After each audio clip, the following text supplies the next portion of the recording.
Jim Ratcliffe has spent the last 3 days at Manchester United meeting the players, meeting the staff, making his plans clear and giving a brilliant speech. And in today's video, we're going to dive into that.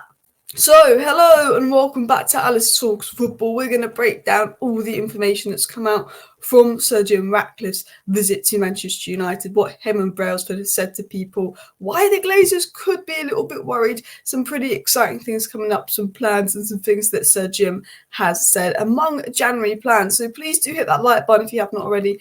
And of course, subscribe down below if you're new.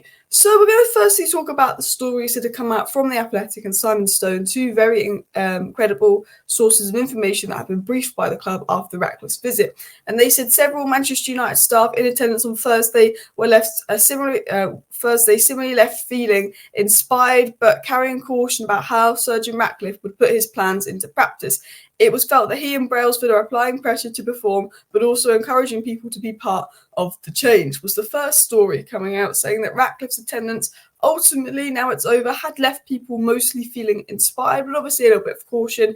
Everyone's like, well, we have to see it. It's Manchester United. We're so used to being lied to.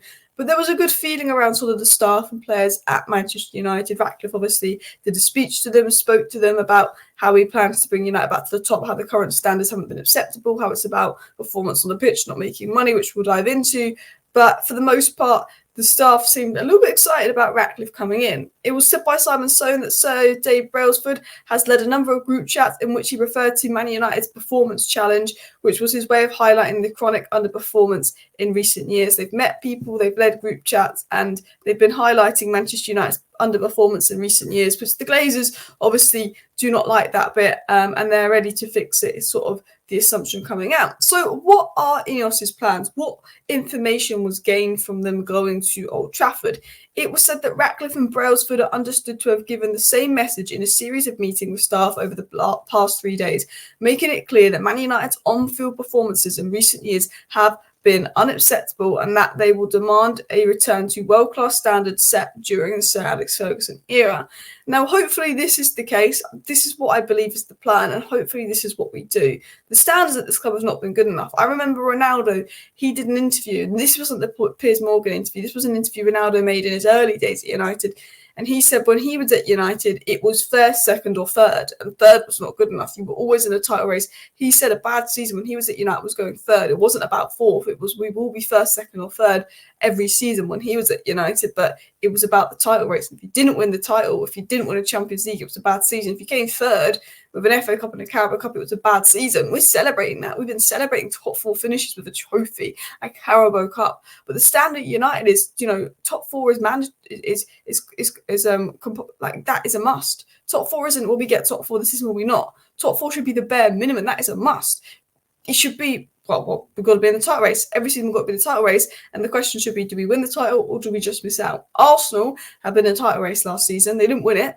But that is the bare minimum that United standards should be, is at least being in that title race.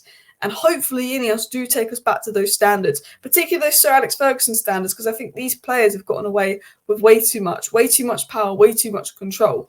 It was said that Sir Jim Ratcliffe has told Man United staff that he's not concerned about making money from his investment and solely wants to return the club to winning trophies, which I believe.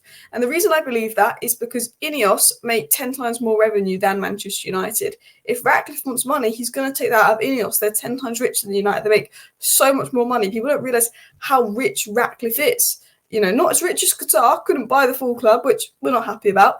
But Ratcliffe is incredibly rich. He could basically doesn't need to take money out of United to survive. He's got money up from INEOS. So there's a feeling he's not interested in taking money out of United. He just wants to bring United back to the top because he's a United fan, which has kind of been repeated multiple times. But what does Simon Stone get into in his article? Simon Stone spoke about the changes that INEOS plan to implement. And Simon Stone said this. He said that Sir Jim Ratcliffe and David Brailsford had told staff their intention to drive the club back to the top at the English game, which has been mentioned. And the staff have felt inspired about this. The Glazers don't like this because the Glazers see this as an insult. Whoa, what do you mean? What do you mean take us to the top? Well, the Glazers probably see it as an insult. The Glazers see this whole, we don't want to make money out of United. We want to take them back to the top as but we're at Man United to make money. Why would you not want to make money out of United? But it said that they want to bring United back to the top. It said that Brailsford will bring in a new technical director once he's legally allowed to make changes, with John Mercer basically believed to be coming out. It was also said by David Ornstein that they kind of want a sporting director and more someone, a recruitment person coming in. So that could be Dan Ashworth and Paul Mitchell, which we'll dive into in tonight's live stream. But it was said that Brailsford also told staff INEOS will take over Manchester United football operations, and this will include determining the future of Ten Hag. So it's been made very clear. INEOS, when they come in, once they take over football operations, which will be in about 4 or 5 weeks, once they've got Premier League approval to buy United, they've got control of what happens with Ten Hag. They can bring in a new technical director, and this is their mission to bring United back to the top. And Ten Hag might not be part of that. Certain staff at United might not be part of that. And while the Glazers will be at the club, we know that if we do go back to the top, they have absolutely no part in that as well.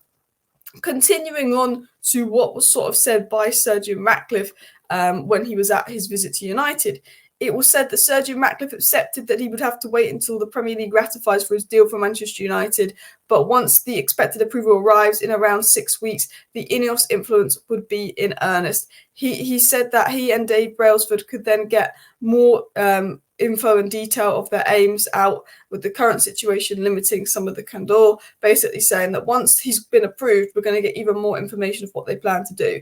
And I think that basically means that INEOS kind of have an idea, Dan Ashworth, Paul Mitchell, but they can't make a move for Paul Mitchell or Dan Ashworth until the deal is approved. They can't make a move. They can't do certain things. And I think once the deal is approved, we'll see that the plan is in action. We keep hearing Paul Mitchell this, Dan Ashworth this, Paul Mitchell this, Dan Ashworth this, but like nothing's happening. And we keep hearing, well, but INEOS will take United back to the top, but nothing's happening.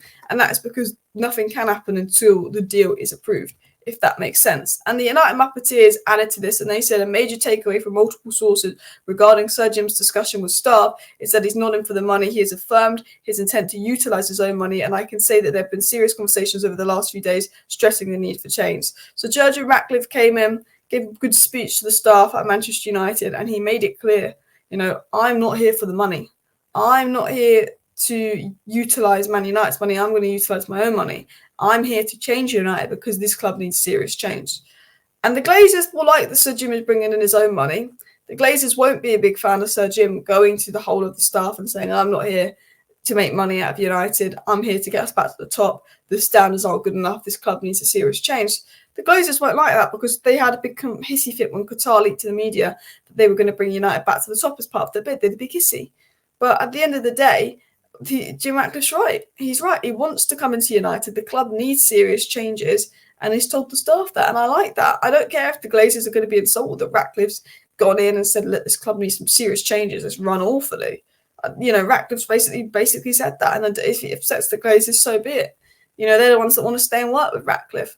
But Ratcliffe's made it clear, INEOS make so much money. Like, he doesn't need to take money out of United. He wants to invest money in. And while I'm not the biggest fan of Ratcliffe and his 25% investment, because I've been very clear, full sale only, I want the Glazers out. If Ratcliffe comes in and he does get full sporting control without the Glazer reins hanging over him, and his intention is to make Man United successful on the pitch over financial success off the pitch, then Man United can go good places. You look at Arsenal, you look at Liverpool, they don't have the best ownership, but at least their owners give a crap.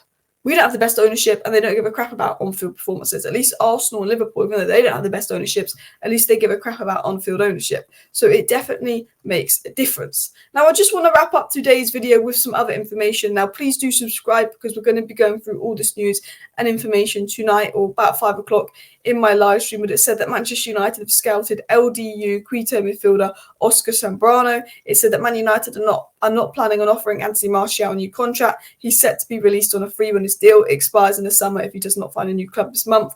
And it was said that Manchester United sources admit that Rafael Varane's future is in the balance, as he's in a similar situation to David De Gea. To sum up all the news, United are looking at Oscar Zambrano, who's probably going to go to Bournemouth, and it's going to be Moises Caicedo 2.0. See you at Chelsea for 100 million in a few years.